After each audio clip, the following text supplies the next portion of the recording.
बाथौ गोथार बाथौ सानजों लोब्बा लानानै बे बाथौफुरिनि मुसलपुर जिल्लानि बाक्सा जिल्लानि मुसलपुराव थानाय बे बाथौफुरिनि बाथौ मन्दिराव बोसोरफ्रामबो मोनसे गिदिर फुजा खालामनाय जायो।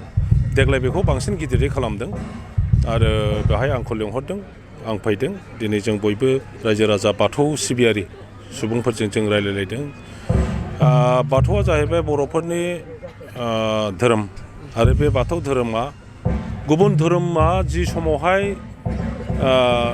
जोनोम जादों बा मानसिजों मोनसे बजब जादों बे समनिफ्रायनो बर' माहारि होननाय जाथिया जेब्लानिफ्राय जादों बे समनिफ्रायनो बाथौ धोरोमाबो जाबोदों।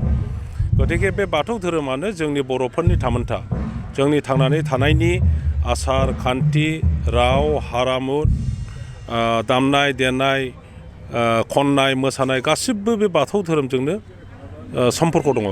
गतिके बाथौखौ गारनानै बर' जाथिया मोनसे पुर्नांग जाथि जानो हाया। बेखायनो आङो बयबो रायजो राजाफोरखौ बर' माहारिखौ आं खावलायो जे बाथौखौ जोङो जोंनि धोरोम हिसाबै जोङो बजबनांगौ आरो बेनिफ्राय जों मोननाय जि आसार खान्थि जोङो बेखौ जेब्लाबो लाखिबाय थानांगौ।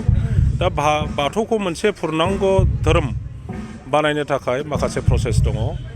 भारताव जेरै हिन्दु धोरोम, ख्रिस्टान धोरोम, सिख बा इस्लाम बेखौ मोनसे धोरोम हिसाबै मानिदों कनस्टिटिउसनेलि आरो बिथांमोननो जोंनि बेखौ सिबिग्रा मानसिफोरनो गावनि आइडेन्टिफिकेसननि थाखाय बे धोरोमखौ बिथांमोनहा खोन्थानानै लानो हायो बा लिरनानै होनो हायो। दा जोङो बर'फ्रा जिखुनु फर्मफ्राव नोंनि जिखुनु एडमिसन गथ'फोरनि एडमिसननिफ्राय आराम्भ खालामनानै गावनि धोरोमा मा होननानै बुङोब्ला जोङो हिन्दु होननानै लानांगौ जायो। दा बाथौखौ जोंनो मोनसे कलुम जोङो बिगासिनो दङ, दाबिगासिनो दङ। दा भारत सरकारनि नाव जों बेखौ दाबिदों। दाख्लैसो माबायाव सनितपुराव जि बाथौ माबानि जि कनभेनसन जादोंमोन बाहायबो हम मिनिस्टार जेब्ला फैयो बे खोथाखौनो सावरायलायनाय जादों आरो जों आसा खालामदों भारत सरकारा गोख्रैनो बे माबाखौ स्टेटासखौ जोंनो होगोन आरो अब्लानो जोंनि बाथौ सिबियारि बिथांमोनहाबो गावनि धोरोमनि कलुमाव बाथौखौ लिरनो हागोन। अब्ला जोंबो मोनसे बाथौखौ पुर्नांग मोनसे धोरोम हिसाबै जोङो सिक्रिटि मोनगोन। बाथौ सिबियारिफ्रा रबिबार दिनखौ हलिडे फालियालासिनो मंगलबार दिनखौ हलिडे हिसाबै फालियोबा बेफोर गनायथाव जागोन ना जाया? माखौ? रबिबार दिनखौ मंगलबारखौनो बन्द' खालामनांगौ होनना बुङाखै बाथौआरिफ्रा। बन्द' खालामालासिनो जुदि आं बे कन्ट्रभार्सियेल माबायाव थांनाय नङा आङो।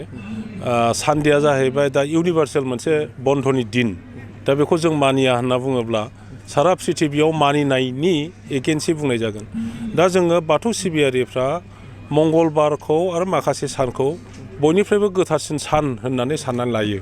दा बेखायनो सम सम जाहा बाथौ धोरोमनि रायखांजाथाव माबा मोनसे बुब्लियाव जोङो बे मंगलबार सानखौनो मानिगोन आरो बे मंगलबारखौ जुदि बन्द' खालामनांगौ जायो अब्ला जों बाथौ सिबियारिफ्रा बे सानखौ जोङो बन्द' हिसाबै मानिगोन।